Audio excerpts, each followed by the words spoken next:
부활주일입니다.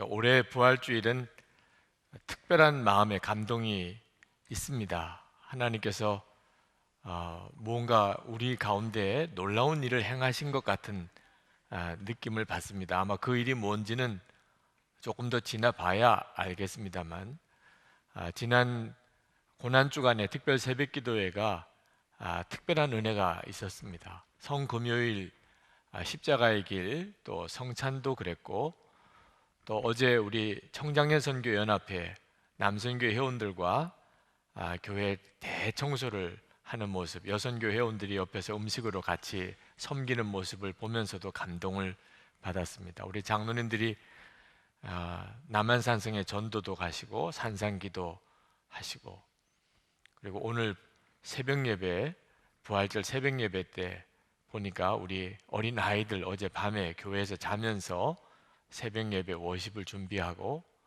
청소년들도 그랬고, 여러분들도 오늘 부활난 전도를 위해서 준비하신 분들도 계신 것 같고, 기도하며 사모하며 오늘 부활주일을 준비한 이들이 많으셔서 그런지 오늘 부활절에 주님이 주시는 은혜가, 감동이 특별합니다.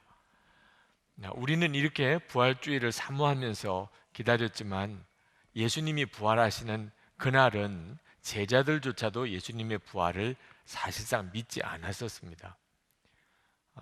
제자들이 예수님의 부활에 대해서 들으면서도 좀처럼 믿으려고는 하지 않았습니다. 예수님을 실제로 만나보고, 그리고 그러고도 믿지 못한 자들도 있었다고 할 정도였어요. 이유는 예수님이 정말 하나님이시라는 것에 대해서 확신하지 못했기 때문에 그렇습니다. 예수님이 십자가에서 죽으시는 모습을 보고는 제자들은 하나님은 아니시구나, 그렇게 마음을 접은 것 같아요. 예수님이 부활하셨다고 소식을 듣고도 믿어지지 않는 이유가, 하나님이 아니신 분인데 그거 어떻게 살아났을까 하는 생각을 하는 거죠. 여러분, 제가 죽었다가 장례를 치르고 무덤에 다 묻었는데 며칠 뒤에 제가 부활했다, 누가 그러면 믿겠습니까? 안 믿는 게 정상적이고 안 믿어야 하지요. 그죠? 제자들에게 있어서 예수님은 거의 그와 같았던 거예요. 아주 좋은 선생님이셨을 뿐이지 하나님이라고는 믿어지지 않았던 겁니다. 도마 같은 제자는 다들 예수님을 만났다고 하는데도 그는 믿지 못하겠다고 그랬어요. 내가 예수님 부활하셨다는 그분을 만나서 진짜 손, 발의 못자국과 옆구리의 창자국에 내 손가락을 넣어보지 않고는 내가 믿지 못하겠다고 그랬던 도마에게 예수님이 나타나셔서 내 못자국과 창자국을 만져보라 라고 하고 난 다음에 도마가 고백하기를, 나의 주님이시니이다, 나의 하나님이시니이다, 이렇게 고백을 했습니다. 그제서야 예수님이 하나님이라는 사실을 믿었다, 그런 뜻이죠. 자, 우리는 다 예수님이 하나님이신 것을 믿는 사람들입니다. 그러니 우리들에게 있어서 부활절은 그렇게 놀랄 만한 절기는 아니에요. 오늘 여러분들이 심히 충격을 받으시고 이런 분 없으시잖아요, 그죠? 하나님이신데, 아무것도 없는 가운데서 천지를 창조하신 그 하나님이 죽음에서 부활하셨다는 게 뭐가 우리에게는 특별할 것이 있겠어요? 예수님이 부활하셨다는 것을 모든 사람들 앞에서 증거하고 찬양하기를 원할 뿐이지, 우리는 별다른 충격을 받지도 않습니다. 세상 사람들이야 예수님이 하나님인 걸 믿지 않으니까 부활절에 대해서 별 관심도 없고 말입니다. 우리는 예수님이 하나님인 걸 믿으니까 부활절은 아주 당연한 일이죠. 자, 우리는 그렇게 오늘 예수님의 부활절을 기념하고 하나님께 예배를 드리지만, 문제는 너무 우리에게 부활절의 감격과 감동이 없다는 데 또 문제가 있습니다. 예수님은 당연히 부활하실 수 있는 분이지요. 또 그건 확실한 역사적인 사실이기도 합니다. 그렇지만 우리들에게 있어서 부활절이 기념일처럼만 지나가도 되는 건가? 많은 그리스도인들에게 부활절은 3.1절이나 광복절과 별로 다를 바가 없어요. 기념일입니다, 그죠? 나하고 특별한 관계가 있는 절기라고 느껴지지가 않는 겁니다. 예수님이 부활하신 거죠. 예수님이. 그게 나하고 무슨 특별한 관계가 있는가? 그래서 부활절을 지내지만 그저 기념일 정도쯤으로 지내는 이들이 많습니다. 이유가 있습니다. 이 부활절에 담겨 있는 놀라운 비밀을 한 가지 알지 못하기 때문에 그렇습니다. 사도 바울이 오늘 본문에서 아주 비밀 한 가지를 말해주겠다, 비밀을 내가 말해주겠다고 말씀합니다. 51절에 보면 사도 바울이 보라, 내가 너에게 비밀을 말하노니. 우리가 누가 비밀을 좀 말해드릴까요? 그러면 솔깃해지지요, 그죠? 뭐가 도대체 비밀일까? 그래서 말해주세요. 우리도 똑같은 심정으로 사도 바울에게 말해주세요. 뭐가 비밀이에요? 그런 마음을 가지고 오늘 말씀을 좀 들으셨으면 좋겠습니다. 사도 바울이 이 부활절에 담겨 있는 아주 놀라운 비밀을 말씀하고 있는데 51절 하반절에 말씀하기를 우리가 다 잠잘 것이 아니요 마지막 나팔에 순식간에 홀연히 다 변화되리니, 그렇게 말씀하셨어요.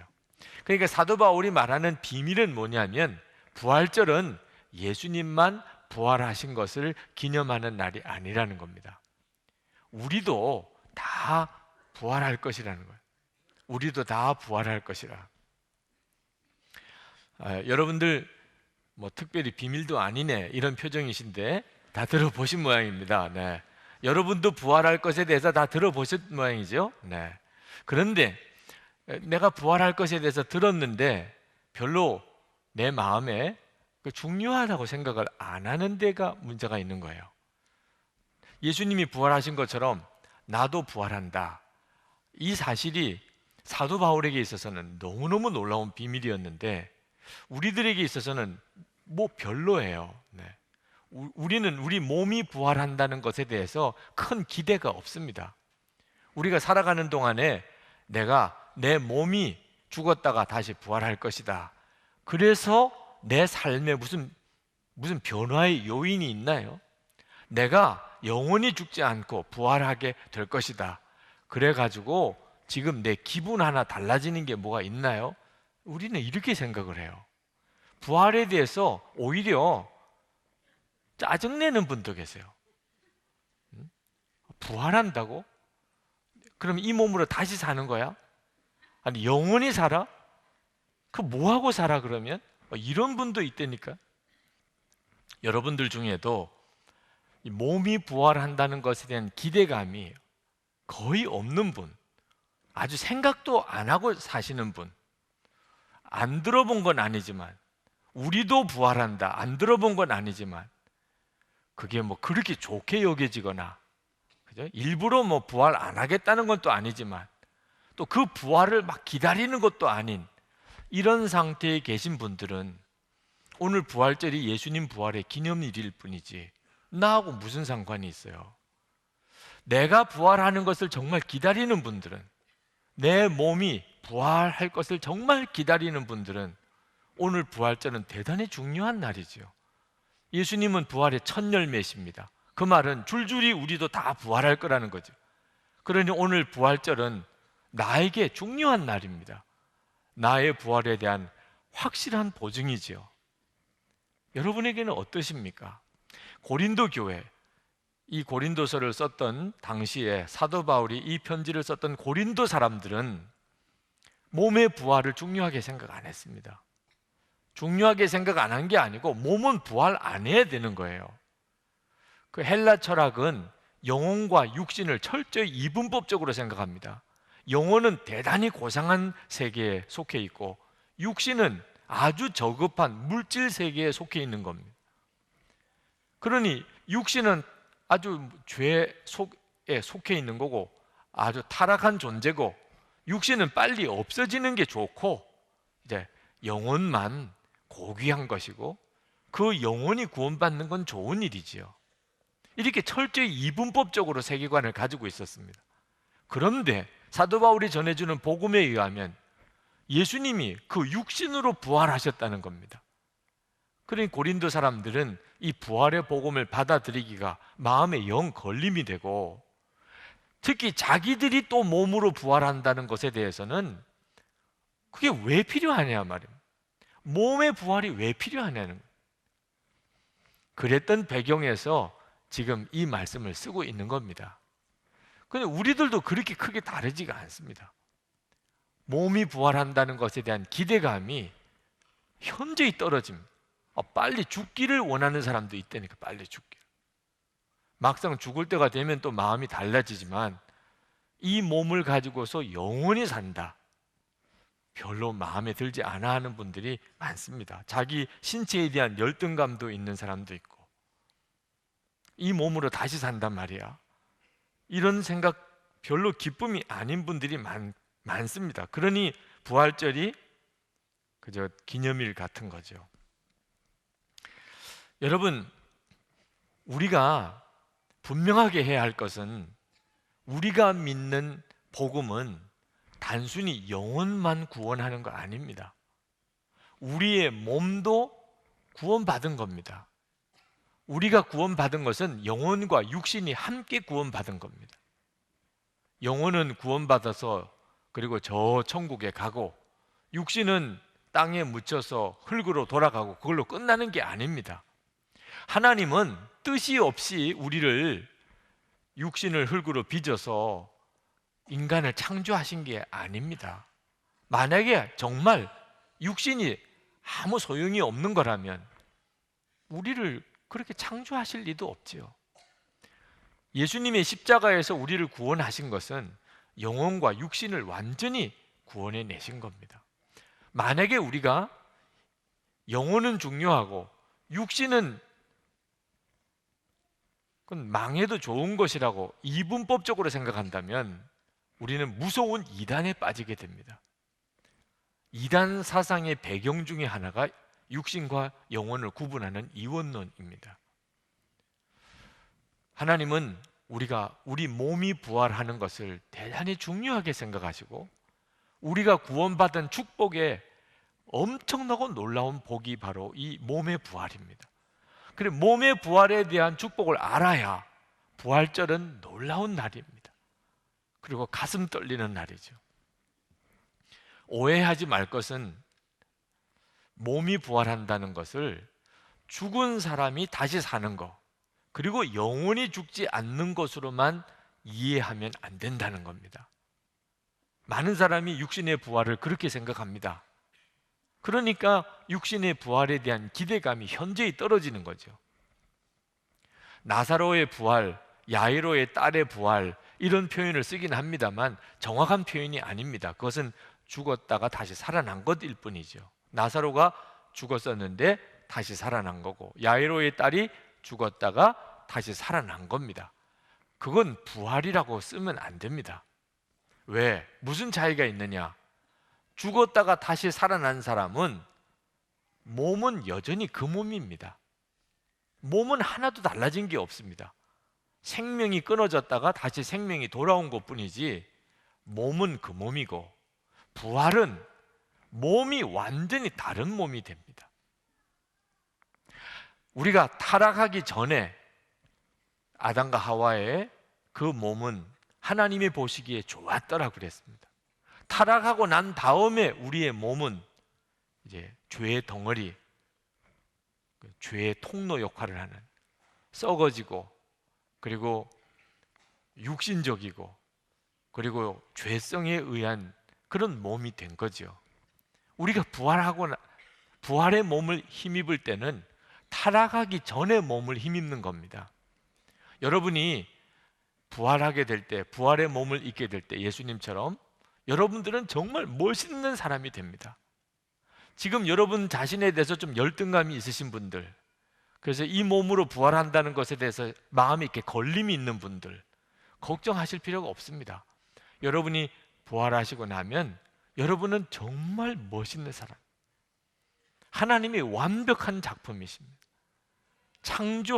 처음 하나님이 우리를 창조하셨을 때 그 형상으로 변화됩니다. 목사님 어떻게 그렇게 장담하세요? 성경에 그렇게 나와 있습니다. 여러분, 예수님이 부활하셨을 때 예수님은 몸이 완전히 다른 몸으로 바뀌셨습니다. 그래서 성경을 읽어보면 정확하게 그게 어떤 것을 말하는지는 알 수가 없지만 예수님께서 공간 이동을 하시는 것처럼도 보이고 벽을 그냥 통과해서 지나다니신 것처럼도 묘사를 합니다. 엠마오로 가는 제자가 예수님을, 부활의 주님을 만났는데 못 알아봤습니다. 처음에는 그 예수님이 예수님인 줄. 그러니까 예수님의 모습이 많이 바뀌었다는 것을 알 수가 있는 거죠. 그리고 오늘 이 고린도전서 15장에도 보면 읽진 않았지만 42절에 보면 썩지 아니할 것으로 다시 살아난다고 그랬습니다.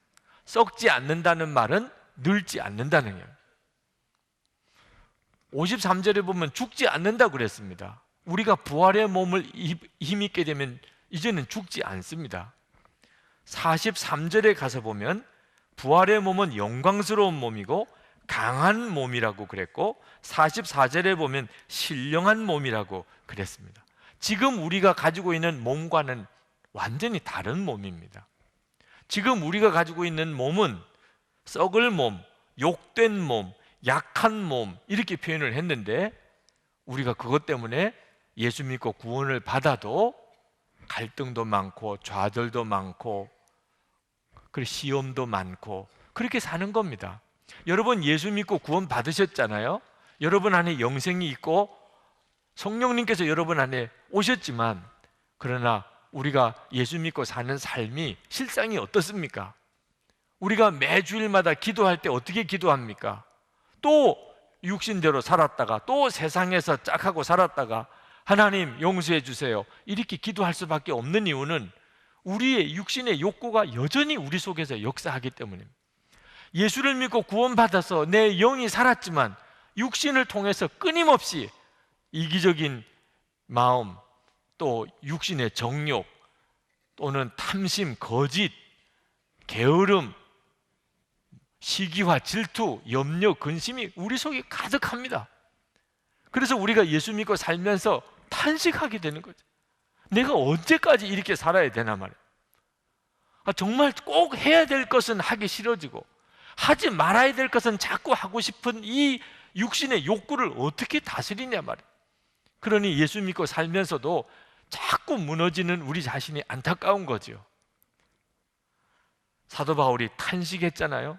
로마서 7장 15절부터 24절까지 제가 몇 구절만 띄어 읽습니다. 내가 원하는 것은 행하지 아니하고 도리어 미워하는 것을 행함이라. 이제는 그것을 행하는 자가 내가 아니요 내 속에 거하는 죄니라. 내가 원하는 바 선은 행하지 아니하고 도리어 원하지 아니하는 바 악을 행하는도다. 오라 나는 공고한 사람이로다. 이 사망의 몸에서 누가 나를 건져내랴.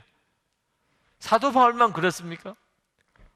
여러분과 저의 똑같은 고백이죠. 도대체 이 몸을 어떻게 하냐 말이에요. 우리 몸은 왜 이렇게 변화되지 않느냐 말이에요. 하나님, 이거 언제 바뀌나요? 내 몸은 언제쯤이면 이 죄에 대한 욕구가 없어지고 하나님을 기쁘시게 하는 마음으로만 충만할 수 있을까요? 여러분, 위선자 목사의 고통을 아십니까? 제가 그랬습니다. 설교하고 목사로서 사역은 하지만 제 속에 있는 이 육신의 욕구는 어떻게 해야 되냐 말입니다. 도무지 설교할 자신이 없어서 하나님께 하나님이 저를 인정하지 않으시고 그리고 하나님이 저에게 가능성이 없다고 보시면 저를 이 강단에서 내려오게 해달라. 설교를 준비하면서도 그것이 저에게 있어서는 가장 고통스러운 일이었단 말입니다. 어떻게 하면 이 몸이 바뀔 수 있지요? 어떻게 하면 내 속에 역사하는 이 죄가 다 사라질 수 있을까요? 이 갈망이 무슨 갈망입니까? 부활의 몸을 입고자 하는 갈망이에요. 부활의 몸을 입고자 하는 것. 로마서 8장 23절에 그뿐 아니라 또한 우리 곧 성령의 처음 익은 열매를 받은 우리까지도 속으로 탄식하여 양자 될 것 곧 우리 몸의 속량을 기다리느니라. 사도 바울이 내 몸이 완전히 구원받게 되는 그날을 기다린다는 거예요.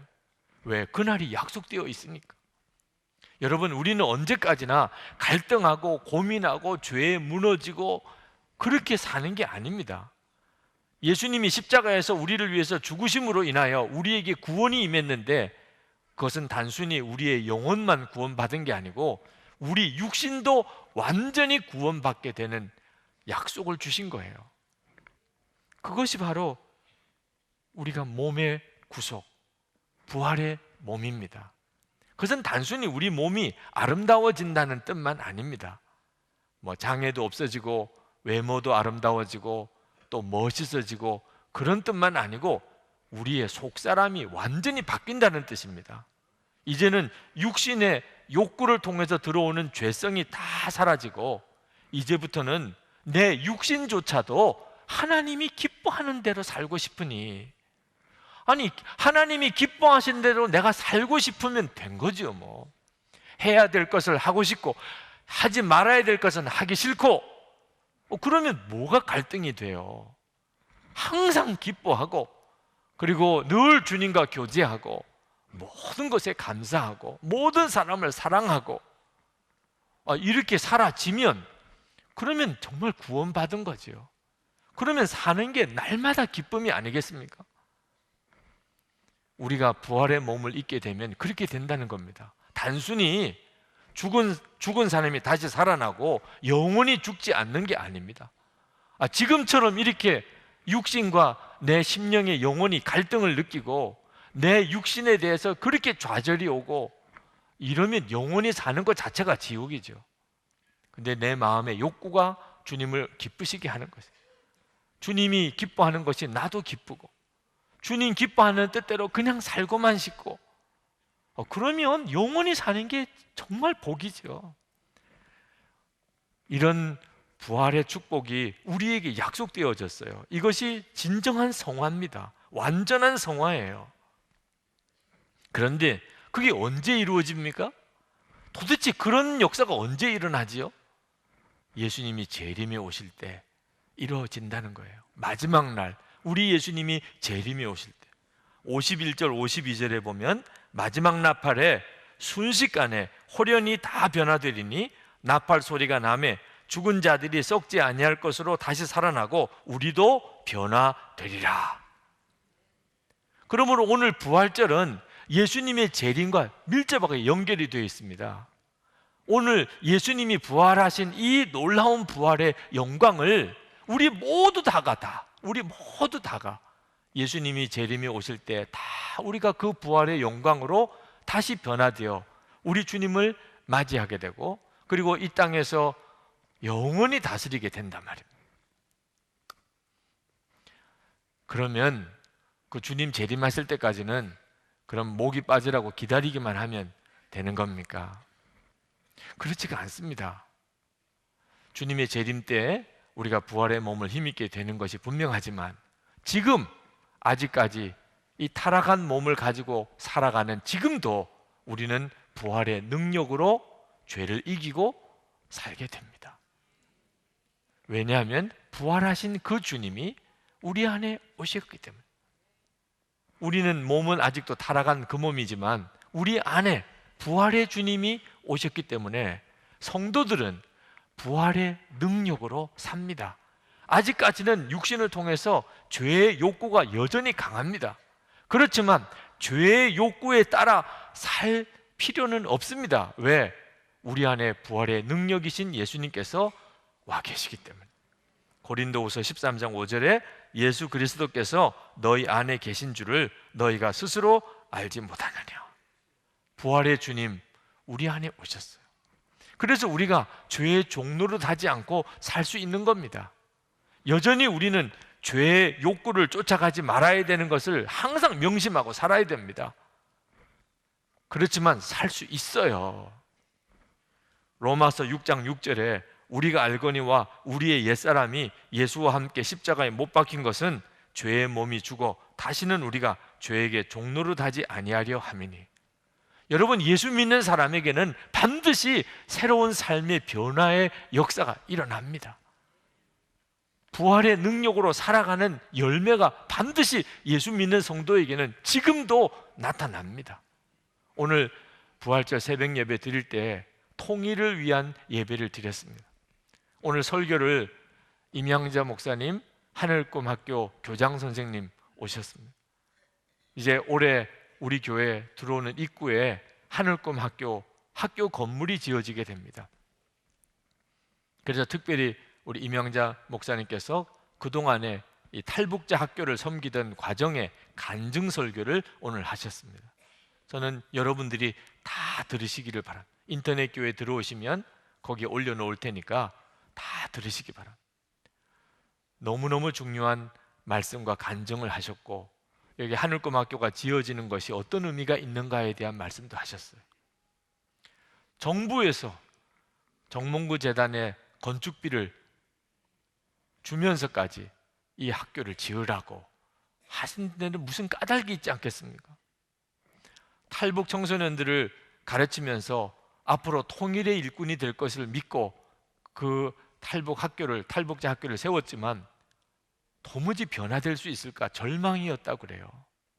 지금 우리나라 통일의 문제의 가장 큰 숙제가 과연 통일되고 난 다음에 남북이 이 이질적인 남북한 사람들이 정말 하나 될 수 있을까? 변화될 수 있을까? 그는 놀라웠게도 복음 안에서 변화되는 것을 보여주셨어요. 처음에는 하나님 믿을 수가 없다고 그랬어요, 그 아이들이. 그런데 하나님께서 그 아이들 안에 놀라운 변화를 주셨어요. 이것을 통일부에서 보았어요. 어떻게 이런 일들이 일어나는 걸까? 여러분 믿으셔야 됩니다. 우리는 아직 타락한 이후의 몸을 여전히 가지고 있습니다. 그렇지만 우리 안에 부활의 주님이 부활의 능력으로 역사하고 계세요. 하나님은 오늘 부활절이 그냥 기념일처럼 지나가기를 원치 않습니다. 부활절은 그 뒤에 엄청난 역사를 가져오게 됩니다. 모든 게 바뀌어요. 이 시간에 우리 같이 기도합시다. 하나님, 우리 자신의 부활을 위하여 기도합시다. 하나님, 언제까지나 이렇게 갈등하고 좌절하고 쓰러지고 무너지도록 하지 않으시는 하나님, 저에게도 이 몸이 완전히 구원받는 그 은혜를 주시옵소서. 그리고 하나님, 부활의 능력을 부어주셔서 이 육신을 가지고 살아가는 동안에도 죄의 종노릇 하지 아니하고 부활의 영광을 드러내며 살게 하소서. 그리고 한국 교회가 그리 되게 하시고 이 민족이 부활의 능력을 힘있게 하시고 세계 열방의 선교 완성을 위하여 주의 복음이 모든 족속에게 전해지게 하여 주시옵소서. 우리 다 같이 통성으로 기도하겠습니다.